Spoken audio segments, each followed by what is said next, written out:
우리가 신앙생활을 하면서 여러분 신앙생활의 태도 한 가지를 짚고 넘어가 보면요.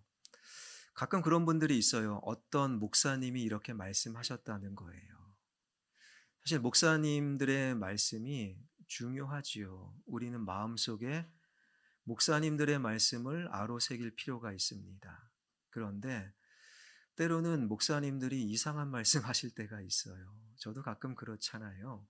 그런데 중요한 것은 성경에 무엇이라 기록되어 있느냐. 그래야 신앙의 착각, 그래야 신앙의 오해가 없는 거예요. 그러니까 설교 말씀 듣는 것 같고 나의 신앙 생활을 다 채우려다 보면 죄송하지만 그런 분들은 착각 속에 오해 속에 신앙생활 마무리하는 경우도 굉장히 많아요. 그러니까 성경은 목사님이 어떻게 말씀하셨나 그것을 넘어서서 과연 성경이 그렇게 되어 있는가? 성경은 무엇라 말씀하시는가? 이러한 다름박질과 신앙의 노력이 우리에게 이어질 때 그러한 신앙의 다름박질은 오해와 착각이 아니라 참 신앙의 여정을 이어갈 수 있다라는 거예요. 그동안의 한국의 성도들은 사실 성경은 많이 안 읽은 것 같아요. 그냥 유명한 목사님이 이렇게 말씀하셨대. 거기에 우리의 신앙을 의존하다 보니 죄송하지만 그분이 어떤 직분에 있든 간에 신앙에 대한 오해를 참 많이 하고 있는 분들이 꽤 교회 안에 많아요. 그 중에 대표적인 신앙의 오해 가운데 하나는 성령의 열매와 성령의 은사를 잘 모르고 헷갈려 하시는 분들이 많이 있다라는 거예요. 성령의 열매가 뭡니까? 성령의 은사가 뭡니까? 무엇이 다릅니까? 성령의 은사라고 할 때 은사라는 헬라어 단어가 카리스마. 이 카리스마는요, 가장 기본적인 뜻이 선물입니다. 여러분, 선물의 속성은 뭡니까? 요즘은 세상이 많이 달라져서 선물 받는 사람이 선물을 이거 주세요 결정하는 세상. 그런데 카리스마로서의 선물, 성령의 은사가 가리키는 선물의 의미는 주는 사람 마음이라는 거예요. 선물을 주는 사람이 주면 받는 거고 안 주면 못 받는 거예요. 그래서 그 은사 받아도 괜찮고 못 받아도 신앙이 낮은 것이 아니라 영성이 낮은 것이 아니라 괜찮다. 이게 바로 성령의 은사라는 거예요. 로마서 12장, 고린도전서 12장에서는 그 성령의 은사를 우리에게 구체적으로 소개하고 있는데요. 성령의 은사가 뭡니까? 예언, 섬김, 가르침, 위로, 구제, 다스림, 긍휼 베품, 지혜의 말씀, 지식의 말씀, 병 고침, 능력 행함, 예언, 영 분별, 방언, 방어 통역이 바로 성령의 은사다. 섬김의 은사를 받았습니다. 예언과 병고침의 은사를 받는 분들이 더러 있어요. 방언의 은사를 받았습니다. 그것은 하나님께서 일방적으로 주신 것이기 때문에 자랑할 거 아니에요. 그 은사를 받았다면 속으로 하나님 감사합니다. 그리고 하나님의 뜻대로 받은 은사, 주님의 몸된 교회를 아름답게 세우기 위해 잘 활용하면 됩니다. 그 은사 받았다고 내가 영적으로 뛰어나다 아니에요. 오히려 죄송하지만 영적으로 뛰어나지 못한 분들에게 그 은사 더 하나님께서 주시는 경우가 많아요. 그러니 은사, 일방적인 카리스마 은사는 못 받아도 괜찮다. 받으면 감사해서 그 은사로 주님의 몸된 교회를 섬기면 된다. 그래서 방언은 못해도 괜찮다라는 거예요. 예전에 여의도에 있는 한 대형 교회, 그 교회에서 이렇게 말하는 것을 제가 직접 들었어요. 지나가는 개도 방언하는데 사람이 방언 못하면 그리스도인이 아닙니다. 그게 맞는 말이에요, 틀린 말이에요. 우린 이제 구분할 수 있어요. 그 말을 물론 방언을 강조하는 흐름에서 이렇게 우스갯소리로 말했다 손 치더라도 그 말씀을 위대한 어떤 목사님이 하셨다 하더라도 이 말은 틀린 말입니다. 이제는 우리가 알 수 있는 거예요. 그런데 오늘 우리가 집중적으로 살필 성령의 열매는 성령의 은사와는 전혀 다른 이야기예요.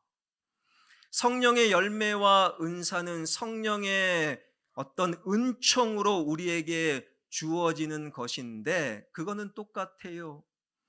그러나 성령의 열매는요, 성령이 주어진 은총에 인간의 책임적인 응답까지 포함하는 것이 성령의 열매다라는 거예요. 성령의 은사는 내가 의도하지 않고 책임이 없어요. 그래서 일방적으로 주시는 선물일진데 성령의 열매는 하나님의 의도와 뜻 가운데 그 사람에게 주어져서 그 사람에게 책임적인 응답을 요구하시는 것이 성령의 열매. 그래서 성령의 열매는요, 상호 관계적이다라고 부르고 있는 거예요. 성령의 열매는요, 성령의 능력으로 내가 예수가 믿어지는 모든 그리스도인들이라면 그래서 반드시 평생에 걸쳐 그 열매를 맺어 나가야 한다. 이것이 바로 하나님의 말씀이라는 거예요. 그러니까 나는 성령의 열매가 없는데요. 그렇다면 그분은 예배를 아무리 많이 드려도 아직 그리스도인이 아닙니다. 이 말은 맞는 말이다라는 거예요. 여러분, 성령의 은사는 사실 그렇게 우리가 관심 가질 내용이 아니에요. 그러나 반드시 평생에 걸쳐 그리스도인이라면, 천국 백성이라면 반드시 나의 삶 속에 맺혀져 있느냐, 다른 사람이 발견할 수 있느냐, 이 성령의 열매를 늘 우리는 살피고 관심 가져야 한다라는 거예요. 그런데 오늘 읽었던 본문은 그 성령의 열매가 9가지다 우리에게 알려주고 있지요. 뭡니까? 사랑, 희락, 화평, 오래 참음, 자비, 양선, 온유, 충성, 절제.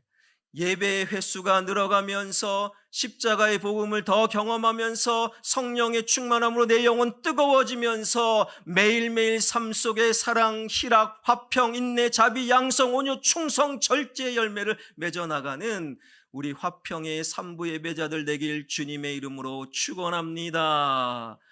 그러한 인생을 가리켜 하나님은 말씀하시는 거예요. 아, 드디어 너가 그리스도인이 되었구나.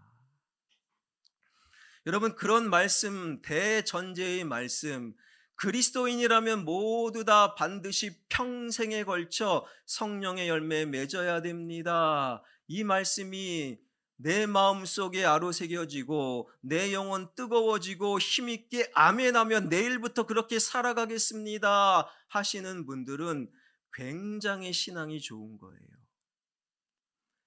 그런데 나는 마음도 뜨거워지지 않고 별 관심이 없고 답답하고 대전제가 되는 하나님의 말씀, 성도들이라면 성령의 열매를 맺어야 됩니다. 그 말씀 속에 때로는 부담스럽고 때로는 관심 없는 분들, 여러분, 그러한 분들은 그분들이 잘못한 것이 아니라 그것은 오히려 자연스러운 모습이다. 제가 여러분에게 위로하고 싶어서 이렇게 하는 말이 아니라 성경에 기록되어 있기 때문에 그런 거예요. 성령의 열매를 맺는 것이 부담스럽고 관심이 없고 답답하다. 이것은 자연스러운 감정이다. 갈라디아서 5장 17절이 그 말씀을 이미 하셨기 때문이라는 거예요.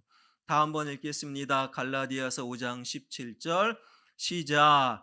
육체의 소욕은 성령을 거스르고 성령은 육체를 거스르나니 이 둘이 서로 대적하므로 너희가 원하는 것을 하지 못하게 하려 함이니라.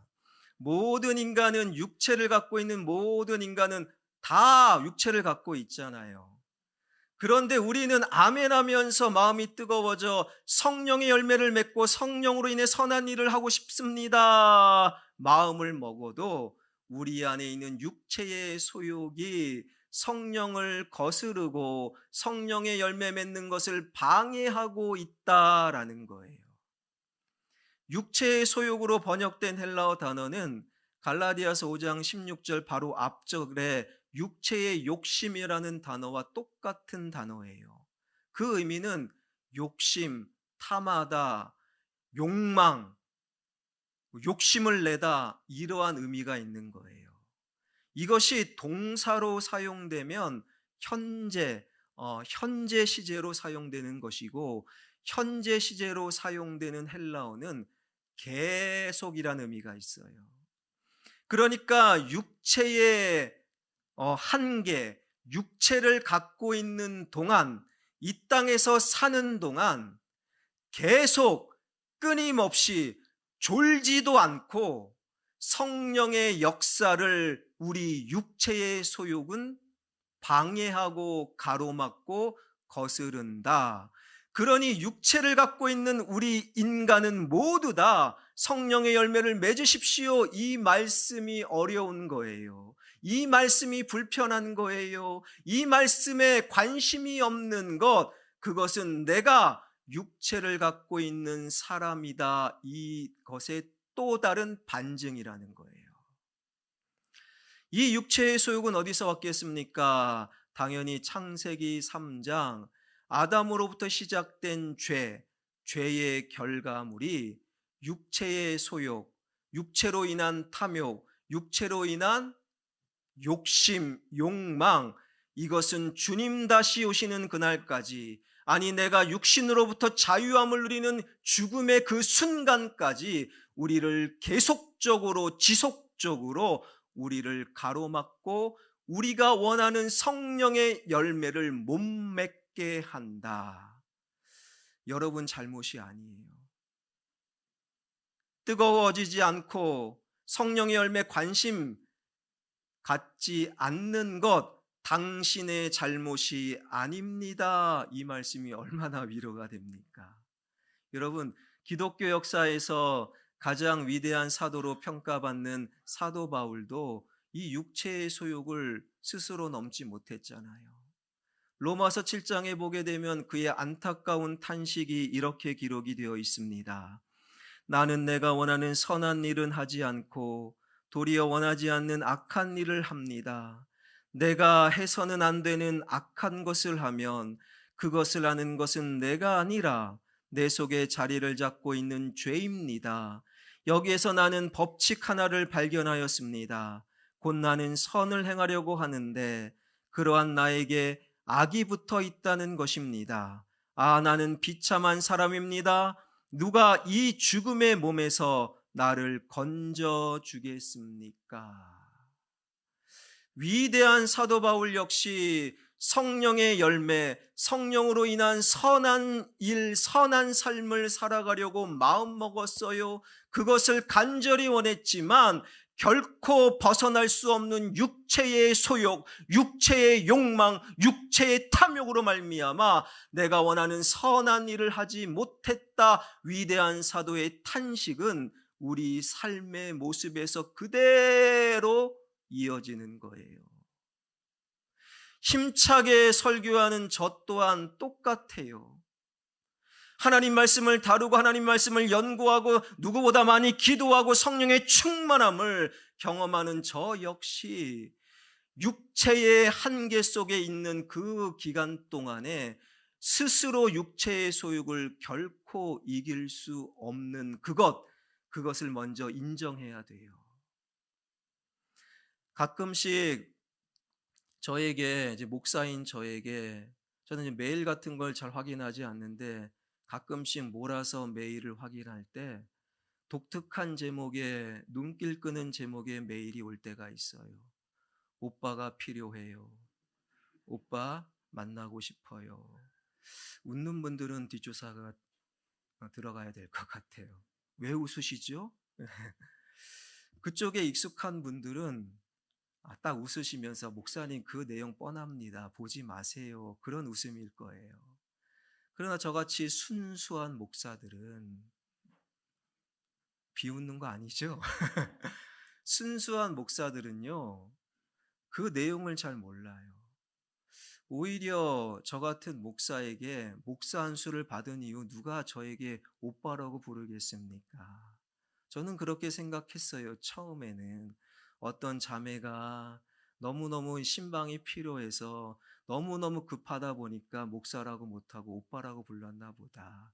어떤 자매가 그렇게 목사의 신방이 필요한가?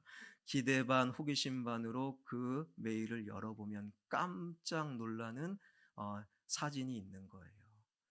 그냥 자매가 그렇게 최소한의 옷을 입고 저를 보고 반쯤 웃고 있어요. 오빠 뜨거워집니다. 불탑니다. 저는 그 사진 보면 열불이 나는 거예요. 그런데 목사인 제가 그러한 아무것도 아닌, 그거 뭐 본다고 무슨 큰 문제가 생깁니까?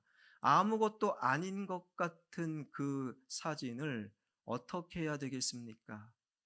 나는 목사니까, 나는 성령 충만하니까, 나는 설교를 담당하고 말씀을 누구보다 많이 아니까 그 정도 그까짓 것 사진 정도야 라고 하고 바로 삭제를 하지 않는다고 한다면 저는 어느덧 그 사진으로 말미암아 다 무너져 버리게 된다라는 거예요. 제 아무리 그 사람이 위대한 사도라 할지라도, 제 아무리 그 사람이 성령 충만한 성령의 사람이라 할지라도, 온 삶을 하나님을 향한 헌신과 결단으로 오늘을 아름답게 살아가는 진정한 그리스도인이라 할지라도 눈앞에 펼쳐져 있는 육체의 소욕을 절대로 이길 수 없음을 우리는 먼저 알아야 하는 거예요. 그러면 제가 가장 먼저 무엇을 해야 됩니까? 그 사진을 확인하는 순간 바로 쓰레기통에 삭제를 해야 비로소 육체의 소욕을 넘어서서 성령의 열매를 맺어라, 그 말씀을 비로소 삶으로 출발할 수 있다라는 거예요. 육체의 소욕을 이겨라, 성령의 열매를 맺는 출발점이다. 이 말씀은 바로 무엇을 의미하느냐? 육체의 소욕을 우리는 결코 이길 수 없다. 끊임없이 우리를 찾아오고 계속 방해하는 아무것도 아닌 것 같은 그러한 육체의 소욕을 우리는 피하고, 아무것도 아닌 것, 하루 가면 어때? 라고 생각하는 그 장소를 가지 않고, 그 사람 만나면 하나님 도저히 한 번도 생각할 수 없게 만드는 그 사람과의 만남의 횟수를 조금씩 줄여가고, 그러한 사진 안 보고 그러한 말 안 듣는 것, 이것이 바로 성령의 열매를 맺는 출발점이 되어야 한다라는 거예요. 성령의 열매를 맺어라, 이 말씀의 소극적인 출발의 방법은 육체의 소욕, 그것을 강화시키는 장소에 안 가는 거예요. 이젠 좀 덜 가세요. 그러한 장면 안 보는 거예요. 뭐 그까짓 거 야한 사진, 야한 동영상 몇 번 본다고 내 인생 큰 문제가 생깁니까? 가볍게 생각하지 마세요. 육체의 소욕은, 육체의 욕망과 탐욕은 내가 생각하는 것보다 더 강하게 우리를 거스르고 성령을 방해하고 있음을 늘 기억하는 우리 모두가 되길 주님의 이름으로 축원합니다. 그런데 성경은 여기서 끝나지 않아요. 소극적인 방법, 육체의 소욕을 거부하라. 거기서 끝나지 않고 적극적으로 성령의 열매를 맺어나가는 적극적인 방법을 우리에게 소개하는데, 성령의 9가지 열매가 기록되어 있는 단락의 출발점, 갈라디아서 5장 16절이 그 이야기를 우리에게 소개하고 있어요. 다음 번 읽겠습니다. 내가 이르노니 너희는 성령을 따라 행하라. 그리하면 육체의 욕심을 이루지 아니하라. 성령을 따라 행할 때 육체의 욕심, 육체의 소욕을 이길 수 있고, 생략된 하나님의 가로의 말씀, 성령의 열매를 맺을 수 있다. 하나님의 말씀이라는 거예요. 여러분, 성령의 열매를 맺는 출발점이 육체의 욕심, 육체의 소욕, 그것을 소극적으로 거부하는 것이 출발점인데, 적극적으로 성령의 열매를 맺는 방법, 삶은 바로 성령을 따라 행하십시오. 하나님은 말씀하고 계시는 거예요. 그렇다면 성령을 따라 행한다는 것은 무엇을 의미합니까? 알려주세요. 그러한 질문 속에 히브리어 헬라어 원문에 보니 이렇게 되어 있습니다. 성령과 함께 걸어라. 성령과 함께 걸어라. 이 헬라어의 단어는요, 사이가 좋은 그런 부부의 이미지를 우리에게 소개합니다. 여러분, 부부라는 그러한 단어가 어떤 의미로 다가오십니까? 세상이 부부의 관계를 너무 드라마든 TV든 영화든 너무 많이 왜곡해서 우리가 부부의 이미지를 오해하는 경우가 있어요. 성경이 말하는 건강한 부부는 이거예요. 각자 따로 30년 혹은 요즘은 늦어져서 40년 정도 따로 살다가 결혼식을 통해 한 몸 되어 두 사람이 한 인생을 함께 걷는 것, 이게 부부예요. 각자 따로 살다가 한 몸 되어 한 인생 함께 걸어가는 부부의 이미지가 바로 성령과 함께 걷는다, 성령을 따라 행한다, 이 말씀의 정확한 이미지예요. 한번 우리 그림을 그려보십시다. 여기 부부가 있어요. 하나님 안에서 만난 부부입니다. 건강한 성경적인 부부. 근데 성경적인 부부래도 부부싸움을 안 하는 게 아니에요. 너무 달라. 그러니까 부부싸움을 자주 합니다. 뭐 이렇게 다릅니까? 들여다보니 남편은 꼼꼼해요. 정리정돈을 칼같이 합니다. 떨어져 있는 머리칼이 눈에 크게 보여 바로 줍습니다. 그리고 사용한 물건 바로 즉각적으로 제자리에 놓는, 그리고 주방에 있는 그릇을 잠깐 쓰면 바로 설거지하는 스타일, 누가 막 떠오르시죠? 그런데 아내는 너무 달라요. 그 반대예요. 그냥 사용한 물건 그 자리에, 마지막 자리에 놓으면 그게 자기 자리가 되는 거예요. 떨어져 있는 머리칼 안 보여요. 그래서 누가 치워주지 않으면 머리칼과 한 달, 1년 동거합니다. 그리고 주방에 있는 모든 그릇을 다 꺼내놓고 백두산처럼 쌓인 위에 날 잡아서 설거지하는 너무 다른 부부가 하나님 안에 만나서 한 몸, 한 인생 걸어가고 있는 거예요. 그러니 부부싸움 할 수밖에요. 그런데 참 놀라운 것은 부부가 한 몸 되어 한 인생 함께 걸어가다 보면 나중에 어떻게 될까요? 5년 정도 지났어요. 10년 정도 지났답니다. 그런데 비슷해져요. 이게 함께 걷는 부부의 반드시 만나게 되는 결과예요. 그래서 남편은 아내를 닮아갑니다. 아내는 남편을 닮아가요. 함께 걸어가는 부부는 서로를 반드시 닮게 돼요. 그러다 보니 남편의 칼 같은 정리 정도는 상당히 무뎌집니다.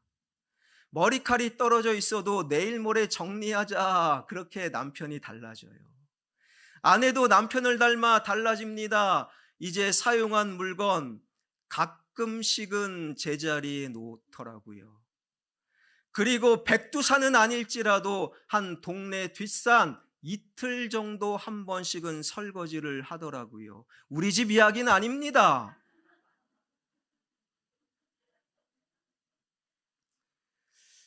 이것이 바로 함께 걷는다의 성경적인 의미예요. 그냥 내 옆에 있어서 가는 게 아니에요. 서로를 닮아가는 결과물을 만들어내는 것. 요즘 젊은이들의 트렌드, 교회 안에서도 그렇게 위험한 말을 하는 젊은 부부들이 있어요. 각자 번 돈 각자가 관리한다. 여러분, 그러지 마세요.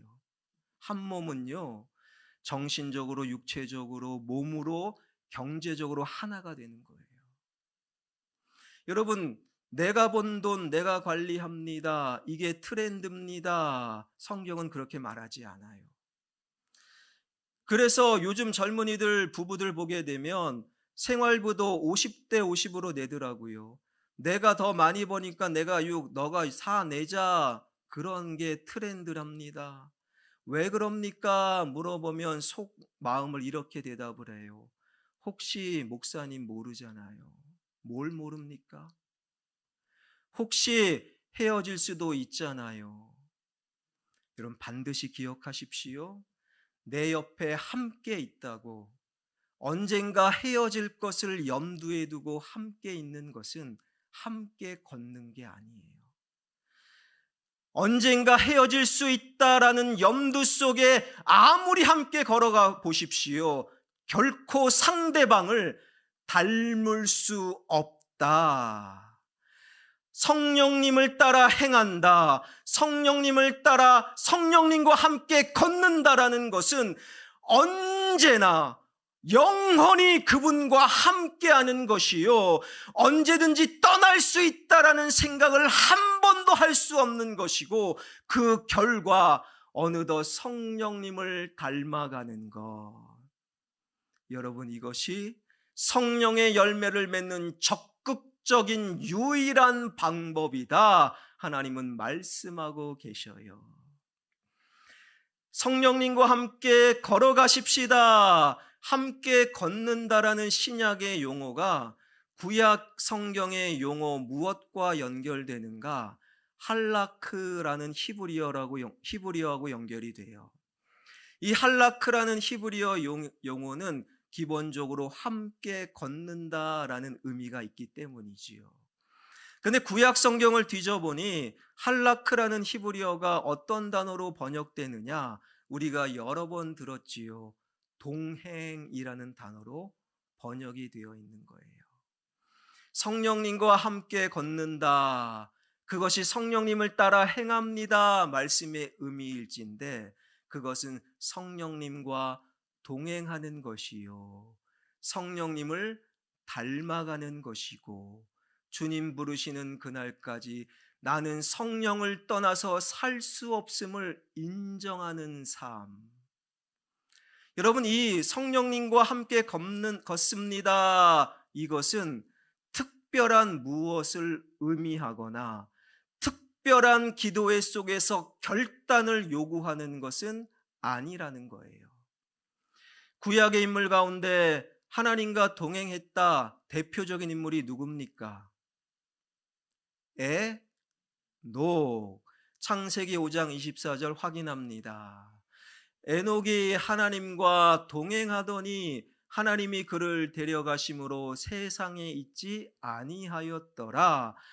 동행하면 에녹, 에녹하면 동행이 떠오르는, 하나님과 동행했던 대표적인 삶을 살았던 인물이 바로 에녹이다, 성경은 말씀하고 계시잖아요. 그런데 성경을 뒤져보니 어떤 삶을 살았기에 에녹이 하나님과 동행하는 대표적인 인물이 되었습니까? 꼼꼼히 살펴보니 대단하지 않아요. 창세기 5장 21절에 보니 에녹이 무두셀라를 낳았다라고 되어 있어요.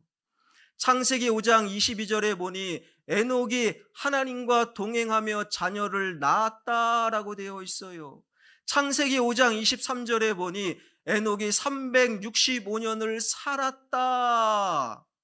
그리고 또 한 구절 신약으로 넘어와서 에녹의 하나님 동행의 삶을 이렇게 소개합니다. 히브리서 11장 5절에 보니 하나님과 동행했던 에녹을 하나님께서 하늘로 옮기셨습니다. 하나님과 동행했던 대표적인 에녹의 삶을 대단하게 특별한 사건으로 성경은 말하지 않아요. 그저 우리와 같이 평범하게 그렇게 결혼하고 애를 낳고 애 키우고 살다가 세상 떠났던 에녹이야말로 하나님과 동행했다. 그 어디를 살펴보아도 누구처럼 하나님의 놀라운 능력으로 10가지 재앙, 피게이파, 압도금의 흑장의 능력으로 당시 최고의 제국 애굽 제국을 물리치고 하나님의 백성을 구원했다라는 기록은 없어요. 하나님과 동행했던 에녹의 삶이야말로 누구처럼 10대 때 살인기계 골리앗을 때려 부수고 하나님의 백성 그 나라를 살렸던 구국 영웅의 사건도 없어요. 하나님과 동행했던 삶, 그 에녹의 삶을 성경은 바울처럼 하나님의 특별한 경험을 했고 그 기적 속에 회심하여 하나님의 놀라운 능력으로 온 세상을 복음으로, 온 세상의 선교로 교회를 특별하게 세웠던 특별한 사건으로 소개하고 있지 않아요.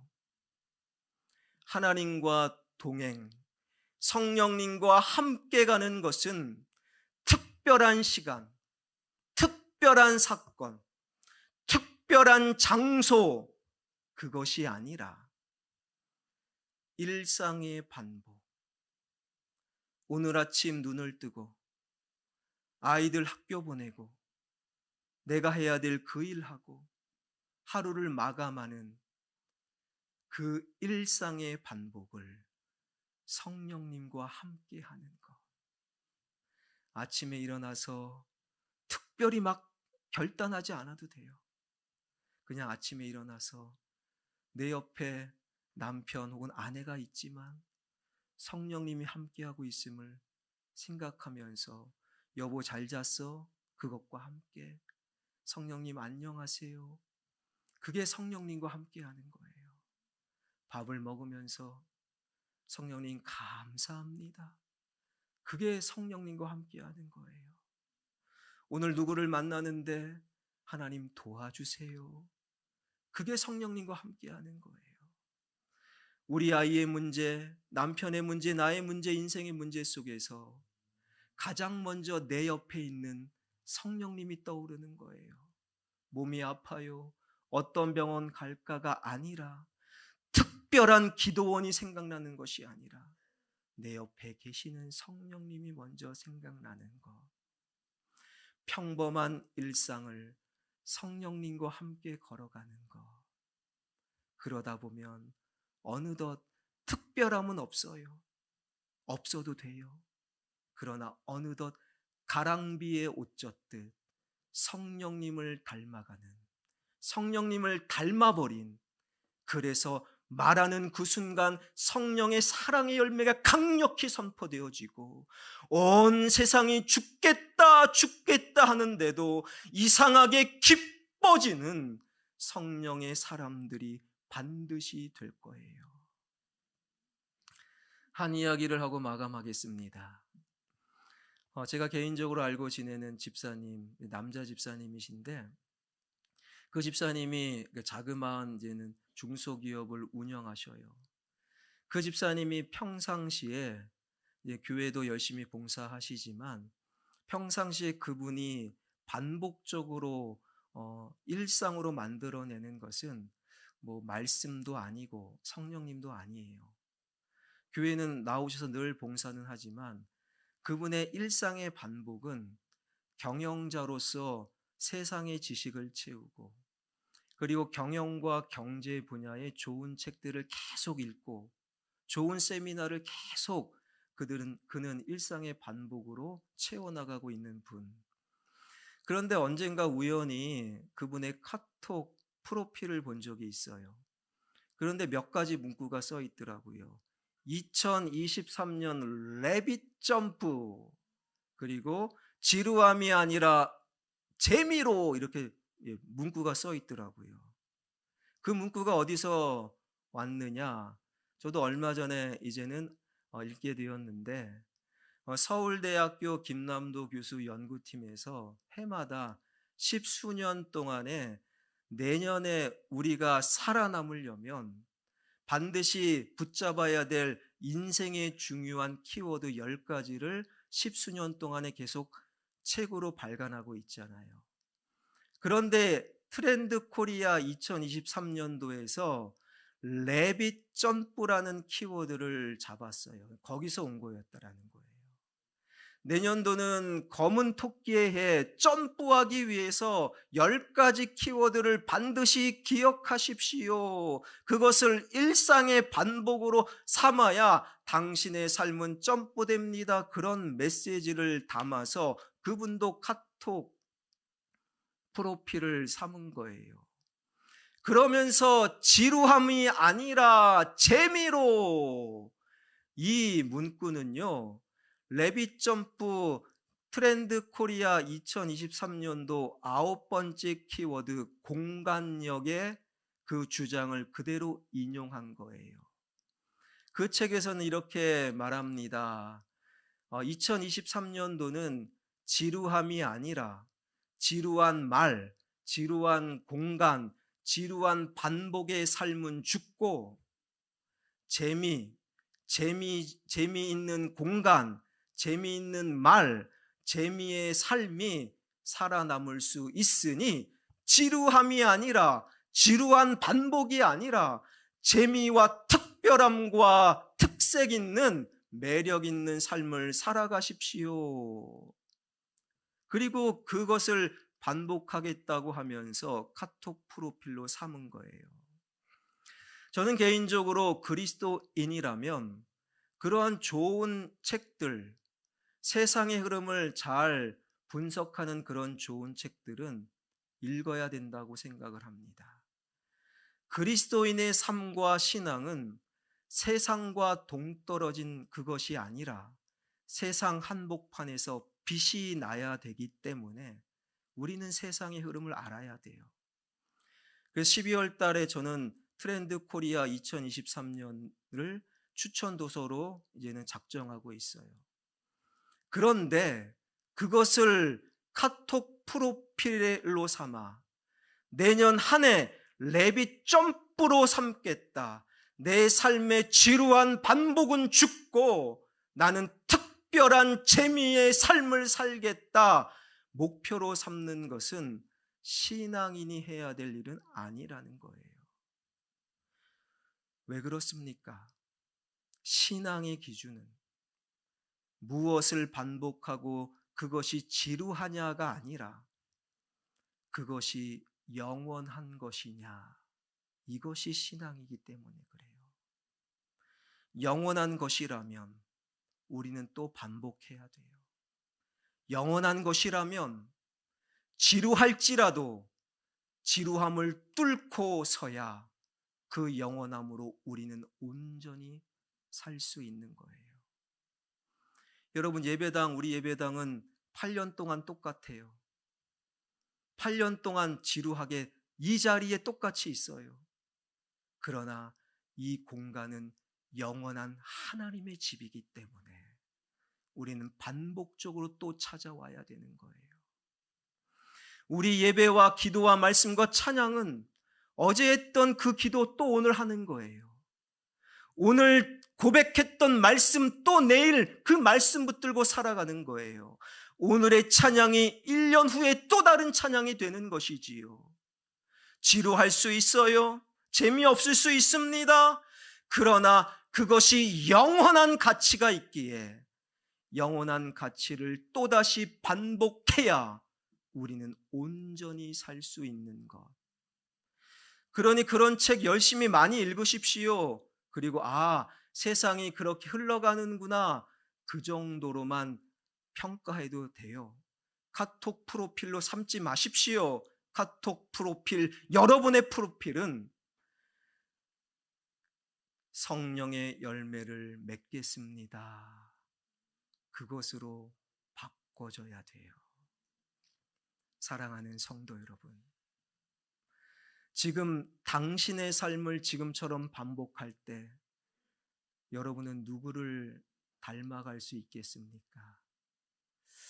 여러분은 성령님과 함께 걸어가고 계십니까?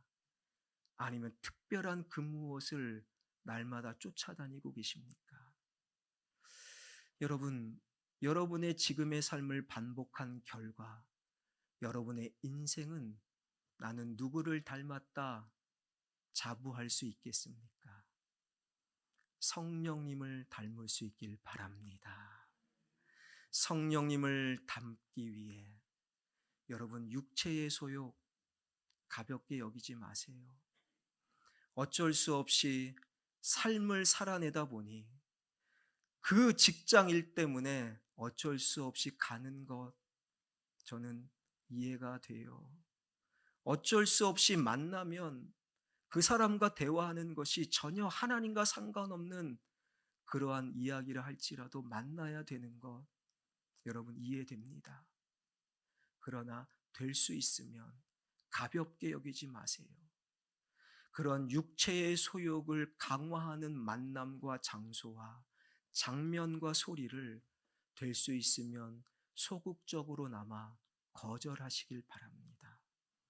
그리고 성령님과 함께 오늘을 살고 성령님과 함께 눈을 뜨고 하루를 마감하는, 그리하여 어느덧 나도 성령을 닮아 사랑과 희락과 화평과 인내와 자비와 양성과 온유와 충성과 절제의 열매를 맺어나가는 저와 여러분 우리 모두가 되길 주님의 이름으로 축원합니다.